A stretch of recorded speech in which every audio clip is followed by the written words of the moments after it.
So there was a twist in the title race last time out as leaders Arsenal finally dropped points and finally conceded a couple of goals. There's been bad news as well during the international break, with Gabriel picking up a thigh injury, ruling him out of a huge run of games, which starts with Sunday's North London derby. Yeah, Gabi unfortunately picked up an injury with the Brazilian national team, and he's going to be out for weeks. Weeks? Is that? Can you give us any more clarity? No, we need to have another scan. I think it's next Wednesday, and we will have the timeline probably much more clear than we have at the moment. It's clearly a blow, but have you ever felt more comfortable about the players that you can actually bring in and the options that you have when you have injuries like this? Yeah, it's clearly a blow because it's our leader in our backline, and to me, obviously, it's never a positive thing. The good thing, as you mentioned, is that we have very good options, and people have to stand up now and do the job. Well, Gabriel is missing at a time when Arsenal have historically struggled in the Premier League. They average 1.6 points a game in November. That's their worst record of any month of the year. And things only improved slightly in December and January. So Arsenal will be very keen to get Gabriel back. It's tough viewing that. Yeah, as an Arsenal fan, that's hard looking at that, especially that run of games that we've got coming up in November. But Tim, how big of a blow is it, Arsenal losing Gabriel at this point? It's massive. If you would have asked Thomas Frank or any Tottenham fan which player they'd like to take out of the Arsenal lineup at this present moment in time, it would be Gabriel. So they got their wish. I'm not saying that it's going to make it. It's going to make certainly going to make the game easier for them, but. Yeah.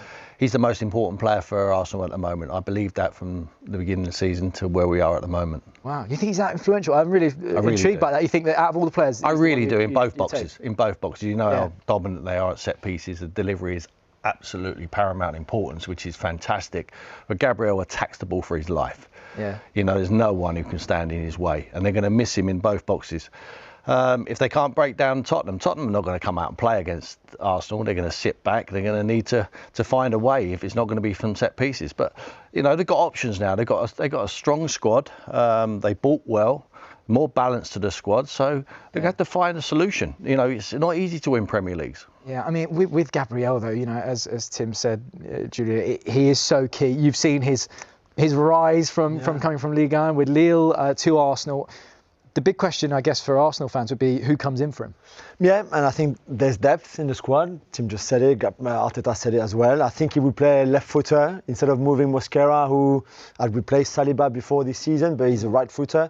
I think he'll be in Capie or Calafiori that you could move out from left-back to left centre-back position.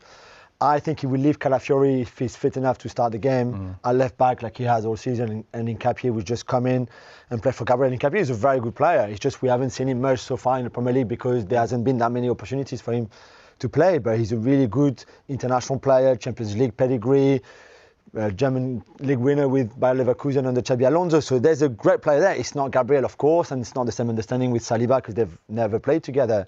But he's a very good defender. That was another point that I wanted to bring up. I guess you also watch William Saliba so much. You know, you watch his international games with France. What's the difference in a Saliba next to Gabriel and a Saliba with someone else? I don't think there's that much difference. It's just that him and Gabriel know each other so well. They speak in French on the pitch. They see a lot of each other off the pitch as well. They spend a lot of that time together. They can play with each other, their eyes closed. It's that different. Even what he has with France, with Upamecano, for example, is not as good as what he has with Gabriel for obvious reasons. So again, Nkapie coming in or Calafiori, it's a different partnership. It's a different player, different style to Gabriel. They will have to get used to each other very, very quickly. Yeah. But at that level, when you're that good, really, they could almost play next to you and. Okay. Next to him, I think they're the best partnership. They're the best partnership in the Premier League. Yeah. And I think they have been from the start of the season. They've been outstanding. And I disagree. I just don't think you can play just on your own. You're going to be a good player. Of course he's a good player, but I think it is the partnership. It's how they work it together. You look at Van Dijk now. You know, Konate's not doing it. So Dan Dijk's not looking as good. I think the next two in line are Romero and Mickey van der Ven. Here we Of course it would be. Of course it would be. Gabriel is a big blow, but Gabriel'S could have been lining up in the white of Tottenham this season. Instead, he'll be in the red of Arsenal on Sunday. He's been speaking to actor and Arsenal fan Idris Elba. Sitting there with the one and only Eze, you know. Yes, How you sir, feeling, man? I'm good, thank you, man. Very good. It's so good to see you. Congratulations on everything. I want to say that first of all. Thank Congratulations. What a time to be alive. Tell me something. So this year you kicked off at Arsenal. First time we saw you coming out of the tunnel, everyone was smiling. How was that feeling for you, man? Just coming out. Special. It was a bit of a manic day because it was like getting stuff sorted to even allow that to happen. So to get there, to experience that, my family to be there as well, to enjoy the moment. Something I will remember forever, man. Did you get a phone call? And it's Mikel. Like, talk me through that. How did what, was you in the car? Was you at home? Where was you? How did it work? So we had our first call. I was on holiday at the time.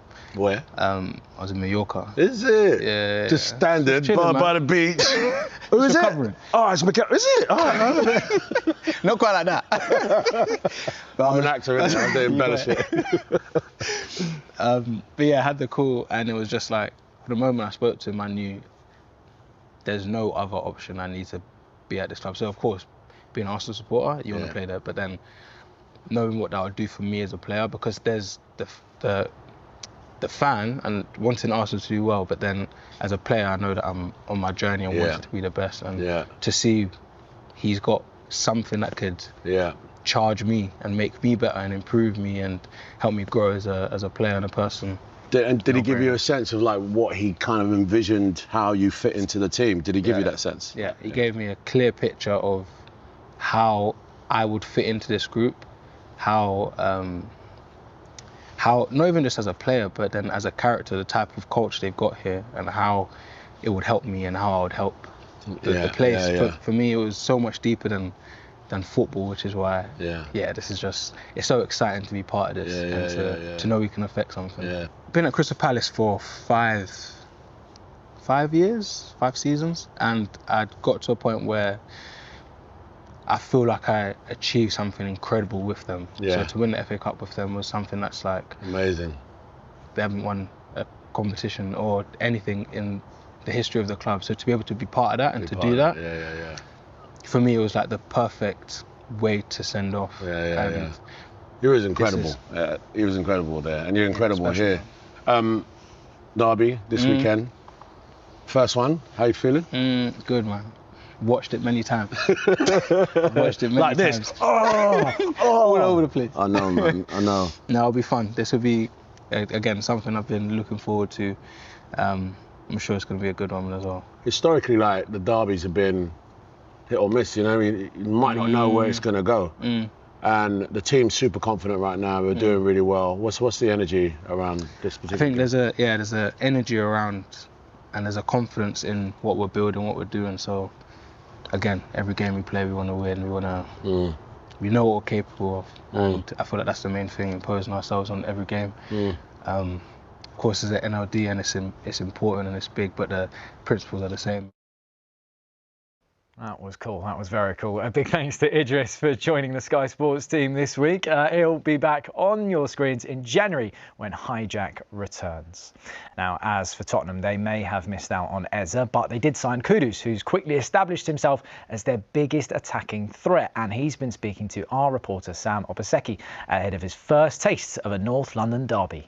In terms of the manager, has he asked of you anything in particular? Obviously, we've seen you started really well. The fans have taken to you well as well. Is it more of what you've just been doing, or has he changed your game a little bit? Firstly, he's playing me in the position definitely I see myself developing in. And yeah, he demands a lot as well from me, everyone on the pitch. From how we play, you can see how we press a lot.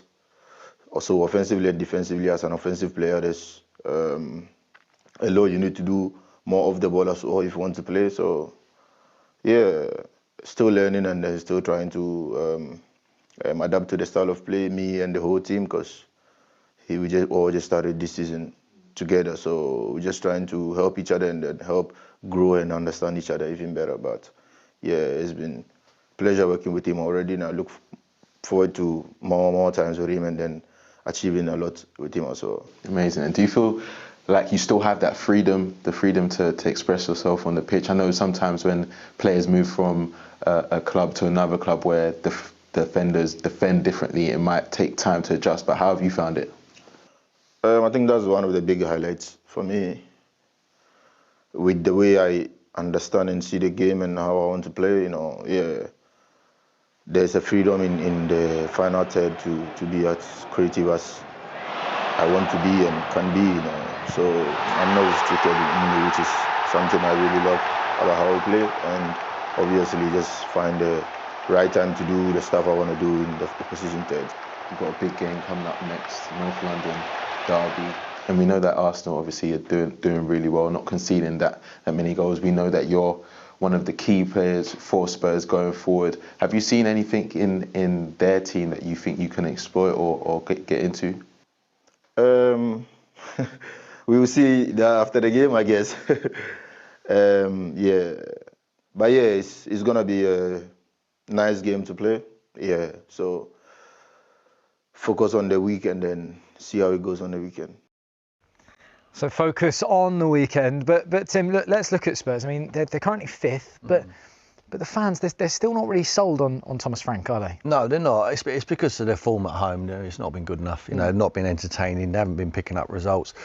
The fans will tolerate no matter how you play. They did it with Jose, they did it with Antonio Conte. If you're winning every week, as soon as the results start dipping, like they have with Tottenham, especially at home, then they start looking at being entertained and the performances, and it's not been good enough. And I can't really put my finger on it. They're fifth, and there was 17th. They're fifth, but I can understand why. I mean, I did that game against Man United. They were both as poor as each other. Yeah. I mean, it was a very poor 2-2. But on the other hand, you've got to take them away from home, like they're going to the Emirates. It's going to be difficult. They make it difficult. They play on a counter attack. They're not under as much pressure to play a certain way, like the home fans bring. They can play how they want. They can suck up the possession. They can suffer. They don't mind suffering out without the ball. Then they've got pace. They've got likes of Kudos, who's been refreshing. He's picked up a few injuries, but when he's played, he's been I think he's been a plus. He's not been outstanding. I don't think he's ever going to be outstanding. I think he's not consistent enough to be that man. But he has moments, and hopefully he can have a moment at the weekend. I mean, looking at Spurs, though, going back to what you were talking about with Thomas Frank, this is Spurs' first season without both Son and Kane, who were their goal scorers.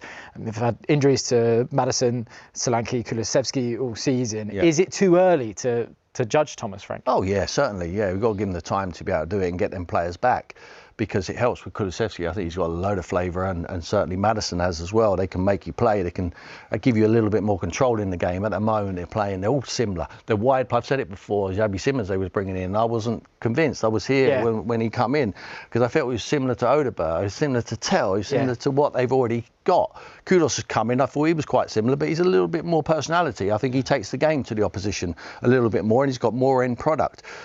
Centre forwards, they've had injuries to Solanke, you said that. Richarlison's like hit and miss, you don't know what you're going to get. Sometimes he's a 10 out of 10 and sometimes he's a 2 out of 10. It's just, you've got to take the rough with the smooth with him. So I haven't been really impressed with Tottenham, even though their position in the league is fine at the moment. What is success for Tottenham at the end of the season? They've had the Europa League success. They've had the Open Tour top bus. They've tasted it. If they was to finish outside of European places, and which is very, Champions very League or European places, outside Champions League. Outside fourth or fifth, I think possibly. Then it would be a failure if they didn't win a domestic trophy. They already lost the biggest game of the season, which was the Newcastle game in the Carabao Cup. For me, that was a huge game of football. They had to win that. It was away from home, but they got beat.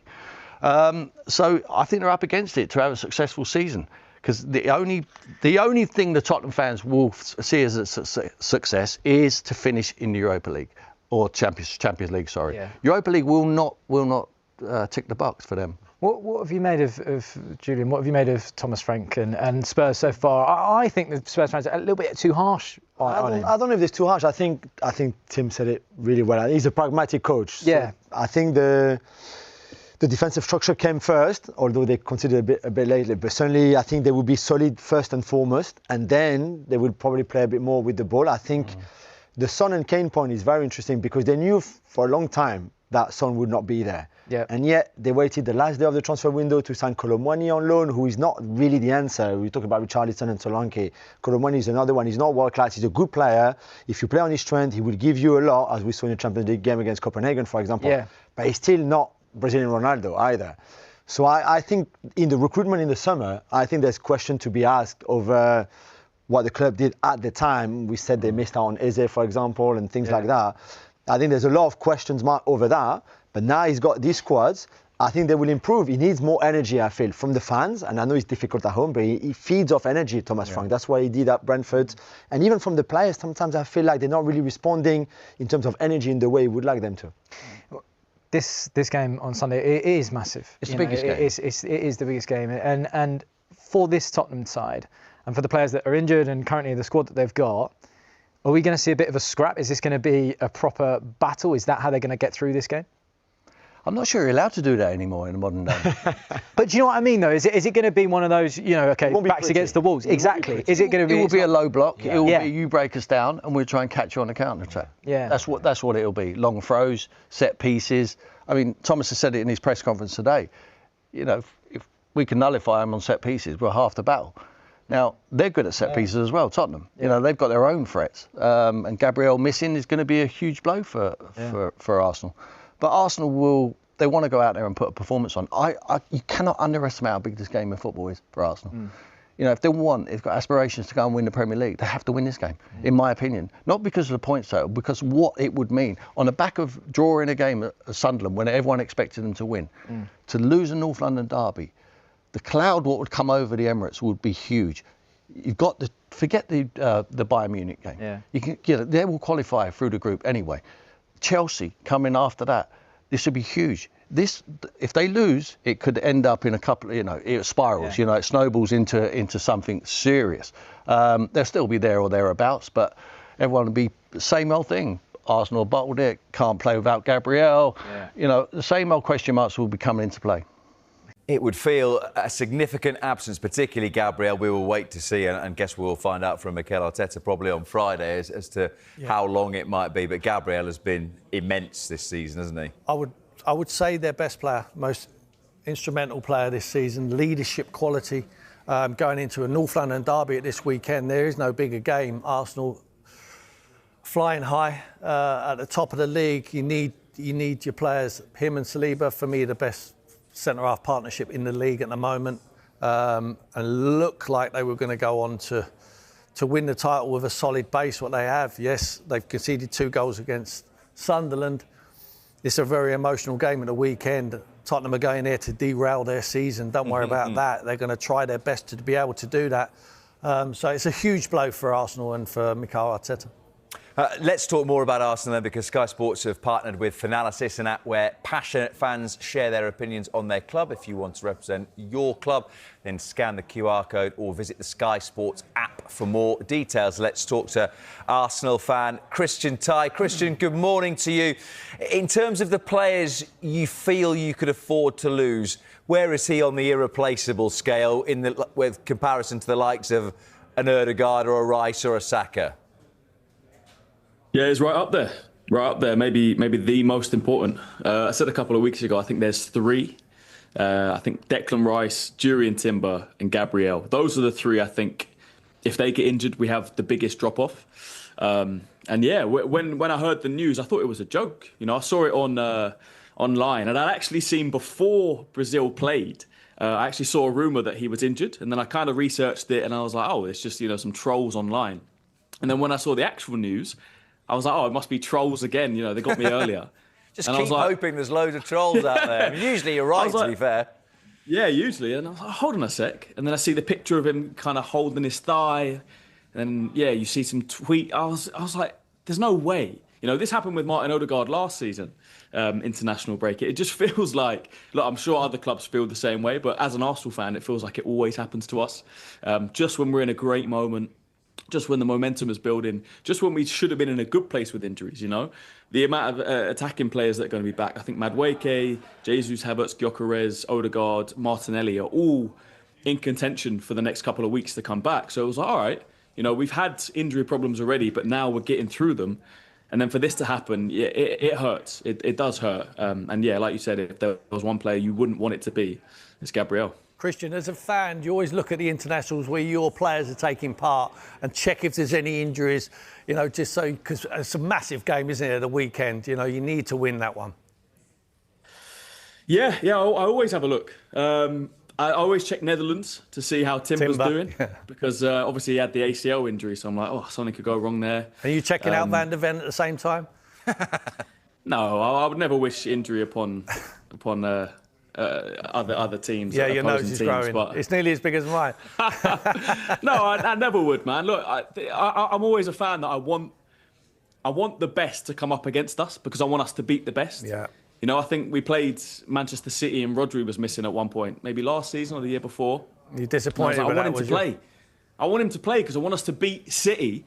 Do you know what I mean? And then we can say we beat City with, rather than the excuses come out, oh, but Rodri was missing. I think we played United a couple of years ago. They didn't have Casemiro, and that was the excuse. And I was like, I want us to beat them. Obviously, I don't want injuries on anyone. But yeah, always checking. It always feels like something happens. But we have the squad now, hopefully. I know this. I said this position will hurt us, but there's things we can do. You can put Calafiori left centre back. I know he had his injury worries this international break as well, but apparently he's 100% ready. So you could put him centre back, play Mars Lewis-Skelly. You could play Hincapié left centre back. If you wanted to rejig it even more, maybe Mosquera comes in. You can move Saliba. We do have options, which I think is the difference now. What would you do? Years ago, I personally would play Calafiori left centre back and play Mars Lewis-Skelly at left back. I think he's all right, Calafiori. I think the Italy game was a dead rubber. I think his priority is with Arsenal at the moment until the playoff. Yeah, I think so. I think they said that he could have played in their next game, but they just didn't want to risk it. Christian, is this crunch time for Arsenal in the coming weeks when you look at the fixtures that are on the way, both in the Premier League and the Champions League as well? I mean, if you can get through to the end of that Villa game away from home unscathed, you'll be surely feeling pretty bullish about your chances of winning the title. Yeah, I said that these next 5 Premier League games could potentially define our season. Sunderland was included in that. Obviously, you've got Tottenham, Chelsea away, Brentford at home, Villa away, which obviously they're in great form. That's not going to be easy either. So, yeah, look, someone asked me the other day, out of those next 3, Tottenham at home, Bayern Munich at home, Chelsea away, what are if you could drop points in one, what would it be? And I said Bayern Munich. You know, the form we've been in the Champions League, if you could draw that or even lose that, obviously I wouldn't want to lose that. But if it meant we beat Tottenham and beat Chelsea, I would take that all day. So, yeah look, let's just focus on Spurs on Sunday. Hopefully we can get through it. I feel like we'll still have enough to do a job on Spurs, especially at the Emirates, and with the attacking players coming back. So you do realise, Christian, Tottenham are better away from home. They're better, but are they as good as us? That's the question. Well, we'll see. Christian, we will leave it there as Sherwood prods away outside off stump. But thank you very much indeed.